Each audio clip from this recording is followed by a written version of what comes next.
series, the blue stone of Baraj has made quite a bit of an impact on the franchise. Not a big one per se, but definitely a noticeable one. The plot goes that a meteorite has fallen to Earth and landed in a desert, and the Science Patrol, as well as one member from France, are sent to investigate it. While doing so, the team is ambushed by an antlion monster named Antlar, who hungers for food and metal. Escaping from the monster, the team find themselves in a nearly abandoned town of Baraj, who has been plagued by Antlar's attacks as well. A pretty generic episode judging by its plot, but more than that is the significance to it.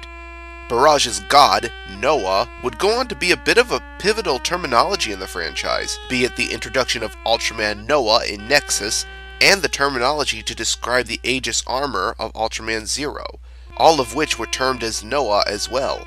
Interesting tidbits aside, characterization is a bit of a mixed bag, with the gist of it coming from Baraj's population, which may or may not come off as a possible stereotype to Middle Eastern culture.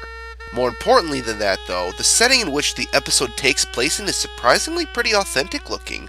It looks like it was filmed in a Middle Eastern land, and if it was indeed a set, whoever made it did a pretty good job. Effects wise, this one's slightly above average, I'd say. Antlar's magnetic ray was pulled off pretty nicely, and his burrowing scenes against Ultraman were surprisingly fast-paced for a digging monster. And speaking of which, Antlar is a pretty neat monster himself.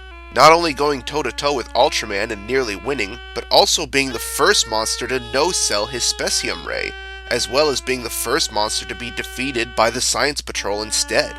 One last thing before ending this review that's worth mentioning is that its surprisingly bittersweet ending, something that's rarely touched upon in the franchise.